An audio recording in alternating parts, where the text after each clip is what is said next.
Muy buenas tardes, como siempre, con mis mejores deseos, tengan todos ustedes, amigos y amigas, compañeros y compañeras antorchistas, que nos prestan el favor de su atención. Hay una contradicción evidente y de gran importancia para todos nosotros entre las dos visiones que circulan sobre la situación nacional. Por un lado está la versión que traza todos los días el presidente López Obrador desde sus conferencias mañaneras, una versión que nos pinta un país exitoso, que hoy está mejor que nunca gracias a su cuarta transformación. La gente está feliz, feliz, feliz, dice el presidente. Por el otro lado está el panorama que trazan economistas, sociólogos, politólogos, expertos en geopolítica y organizaciones nacionales e internacionales basadas en datos y cifras surgidos de investigaciones propias o de otros especialistas. Este panorama es no solo distinto, sino diametralmente opuesto al cuadro optimista que dibuja la versión oficial. ¿A quién debemos creerle? Hay acuerdo entre quienes opinan sobre el tema. Para aprobar o desaprobar al gobierno actual, necesariamente debe tomarse en cuenta el estado real de factores decisivos para la sociedad, entre otros la economía, la seguridad, la salud, la educación, el empleo, los salarios y el nivel de vida de la población en general. Hoy quiero referirme al problema de la seguridad, un poco movido por información reciente que revela el deterioro casi absoluto de la imagen internacional del país en este terreno. A este respecto quiero citar de entrada el trabajo de la reportera Maritza Pérez, publicado en El Economista del 29 de septiembre, en el cual comenta un interesante informe elaborado con la participación de 350 especialistas sobre la situación de la criminalidad en 193 países miembros de la ONU, de la Organización de Naciones Unidas. Ya el título mismo resulta demoledor. México es el país con el mayor mercado criminal en el mundo. Ahora bien, ¿qué significa eso? La reportera nos explica. De acuerdo con Índice Global de Crimen Organizado 2021 de la Iniciativa Global contra el Crimen Organizado Transnacional, México suma una puntuación de 8 y 7.5 en indicador de mercado criminal y criminalidad en general, en una escala de 1 a 10, donde entre más alto es el puntaje de un país, son más severas sus condiciones de criminalidad. Dichas puntuaciones colocan a nuestro país en el primer sitio de 193 naciones en donde se cometen graves delitos como trata y tráfico de personas, tráfico de armas, de flora y fauna, así como gran comercio de drogas que van desde la heroína hasta cannabis, marihuana, claro yo. Además, según el mismo informe, estamos en el 4º lugar a nivel mundial y en el 2º en el continente americano con mayor presencia de grupos delictivos organizados, incluyendo cárteles y redes de corrupción. A este respecto, resulta ilustrativo recordar que el presidente López Obrador afirmó recientemente, hablando de los resultados de su política de combate al crimen organizado, que bajo su gobierno no se ha formado ni un solo cártel nuevo. Si esto es verdad, será porque ya no caben más en el país o porque ya no hacen falta, como dice con precisión el informe al que se refiere Maritza Pérez. Sigo con la nota. Durante 2020, México se posiciona como un país de tránsito para la trata de personas, principalmente para las víctimas centroamericanas que se dirigen al norte de la nación, mientras que el tráfico sexual dentro de México y hacia Estados Unidos también es sustancial. Debido al COVID y al cierre de fronteras, el número de víctimas se redujo, pero se elevó su precio, asegura el informe. El mismo documento asegura que con la pandemia se exacerbó la colusión entre funcionarios corruptos y los traficantes. Esos funcionarios dependen ahora menos del soborno y más de sus vínculos con el crimen organizado para obtener ganancias. También aquí tenemos que recordar que el presidente insiste una y otra vez en que su cuarta transformación ya logró desterrar la corrupción en el gobierno y en la sociedad mexicana. Pero aquí vemos que en realidad goza de cabal salud, crece y se reproduce sin obstáculos y solo ha variado un poco su manera de sacar jugo a los cargos públicos. Sigamos. México tiene un mercado de tráfico de armas bien consolidado, ya que los mecanismos del crimen y la corrupción facilitan el acceso de armas al país. El inmenso flujo de armas ilícitas de Estados Unidos, junto con las granadas y los RPG-7 de América Central, y la fuga de armas de las fuerzas de seguridad corruptas, exacerba la violencia armada. El informe también analizó el robo de combustible en nuestro país, al señalar que va en aumento con algunos grupos enfocados exclusivamente en estas operaciones, gracias a funcionarios corruptos que facilitan el robo y la redistribución de ganancias ilícitas. Otra vez, el informe desmiente tajantemente al presidente, que ufano asegura que gracias a su exitoso combate a la corrupción y al crimen, el huachicol y sus cómplices en el gobierno son cosa del pasado. Vemos aquí que tampoco eso es cierto. Sigo. Además, los cárteles mexicanos también participan en la producción y el transporte de metanfetamina y cada vez más de fentanilo. Los expertos subrayan que las organizaciones narcotraficantes de México se encuentran entre los grupos mafiosos más sofisticados del mundo. Ello sin importar que la fragmentación de los cárteles redujo el número de grupos con grandes operaciones internacionales, pues los que quedan tienen redes que abarcan la mayor parte del mundo. Lo dicho, si ya no se forman nuevos cárteles, será porque ya no hacen falta y ya no hay lugar para ellos. El negocio de las drogas se centra en el tráfico internacional, que es el que genera miles de millones de dólares anualmente. Pero otras formas de hacerse de millones con toda facilidad, como el robo de petróleo, la tala ilegal, la trata de personas, el secuestro y la extorsión, siguen profundamente arraigados en el país.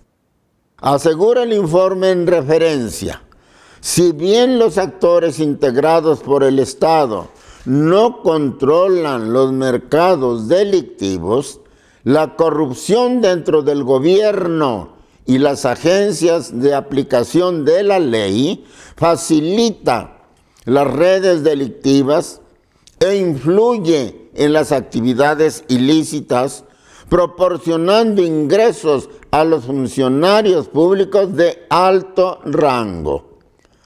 Denuncia con toda claridad el documento. Dados el número y la calidad de los especialistas que trabajaron en este informe, podemos aceptar que esta es la verdadera situación que guarda el combate al crimen organizado, la seguridad y la lucha contra la corrupción en nuestro país, y no la que nos pinta diariamente el gobierno de la Cuarta Transformación, con claros fines de propaganda política y electoral. Además del trabajo de Maritza Pérez, se han publicado otras notas alarmantes sobre el mismo problema. Rolando Ramos e Iván Rodríguez, en el mismo El Economista del 21 de abril, publicaron lo siguiente: en México, 18 de las 50 ciudades más violentas del mundo. Policías sin capacitación e impunidad fueron factores para resultados expertos. Entre esas 18 ciudades, detallan los columnistas, destacan Celaya, Tijuana, Ciudad Juárez, Ciudad Obregón, Irapuato y Ensenada. Repito, entre las 50 ciudades más violentas del mundo figuran 18 ciudades mexicanas, es decir, el 36% del total mundial, una verdadera tragedia. Univisión del 3 de octubre publica el artículo de Isaías Alvarado que su autor titula «México es el epicentro del tráfico humano en América Latina y en sus fronteras pasa lo peor», según un informe.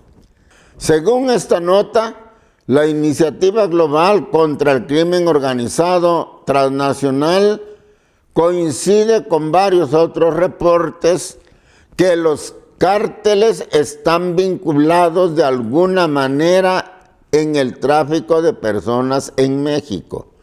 Los contrabandistas suelen tener vínculos con grupos criminales transnacionales, cárteles de la droga y funcionarios corruptos. Otra vez vemos aquí, como una enfermedad contagiosa, la combinación explosiva de criminales y funcionarios corruptos. Y más abajo se dice, el gobierno mexicano cree que la trata de mujeres ya es el tercer ingreso más importante del crimen organizado, después del tráfico de drogas y armas.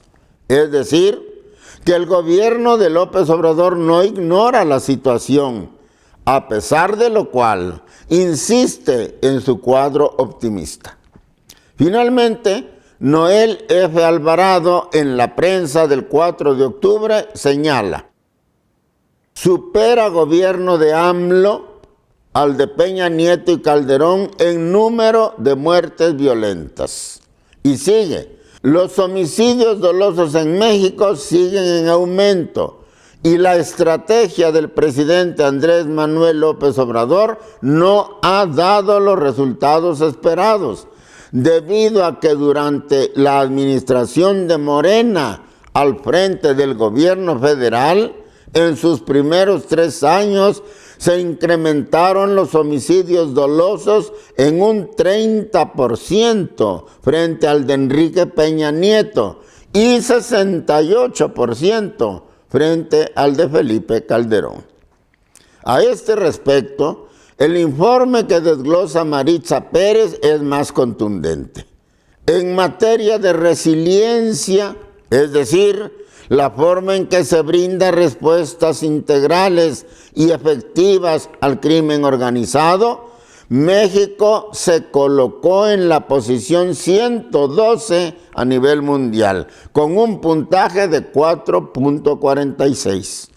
Pero aclara que aquí, al revés que en el índice de criminalidad, a menor puntaje, mayor deficiencia en el combate al crimen.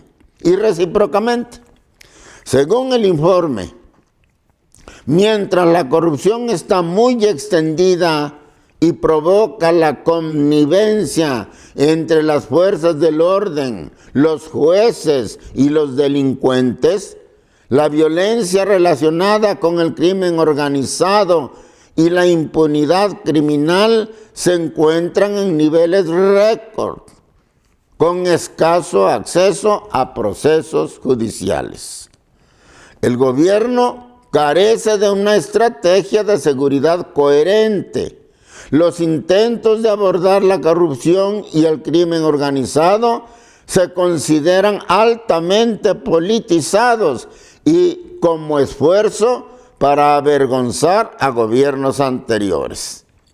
Así pues, ineficiencia, carencia de plan coherente y corrupción floreciente de funcionarios están en la base del problema. En opinión de 350 expertos que estudian la criminalidad en el mundo, no hay lugar a la duda. La pésima situación de la seguridad, el fracaso en el combate al crimen en todas sus formas y a la corrupción pública y privada en México son una realidad tangible e innegable después de 3 años de cuarta transformación. No podía ser de otro modo. Como he señalado y reconocido en varias ocasiones anteriores, la visión de López Obrador candidato superaba con mucho la política unilateralmente represiva y persecutoria de los gobiernos neoliberales.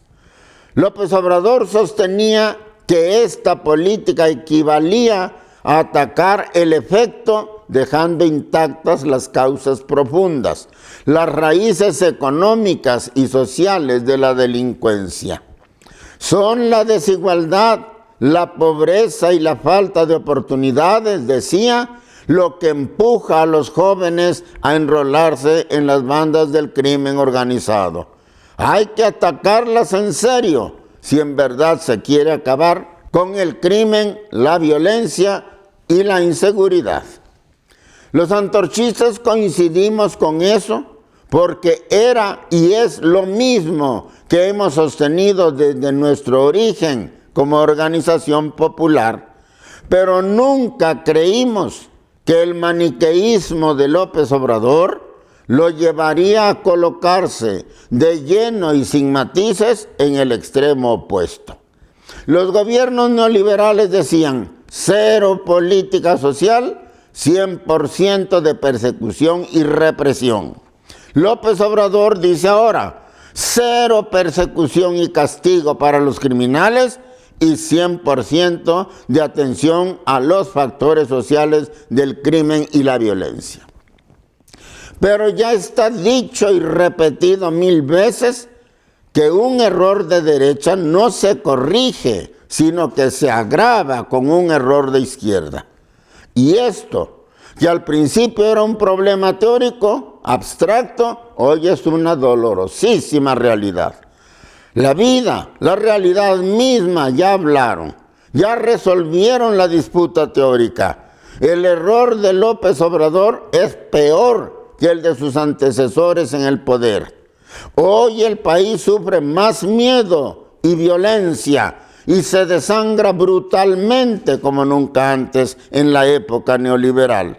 No hay duda, la culpa de este desastre es de esa ingenuidad sin nombre que es la política de abrazos, no balazos, sostenida por López Obrador, que lejos de acabar con el crimen, ha resultado una especie eficaz de nutriente del mismo que lo hace florecer y prosperar también como nunca antes. Hay que frenar esto. Hay que ponerle un alto definitivo al inaceptable desvío de la justicia 4T que persigue con saña inaudita a enemigos y disidentes mientras al crimen solo le prodiga elogios y paternales consejos, llamándolos a portarse bien en recuerdo de su mamacita, pero sin tocarles un pelo. Tenemos que despertar ya, convencernos de una vez por todas que la política de AMLO no es lo que el país necesita. Tenemos que resolvernos a librar una lucha firme, inquebrantable e incorruptible. Una lucha de metas y principios que no se venda a cambio de dádivas.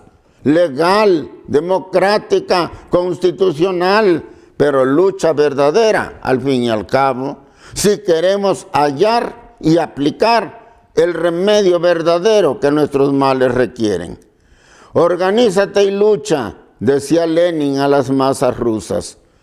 Organízate y lucha, sugiero yo respetuosamente a todas y todos los que tienen la bondad de escucharme. No hay otro camino.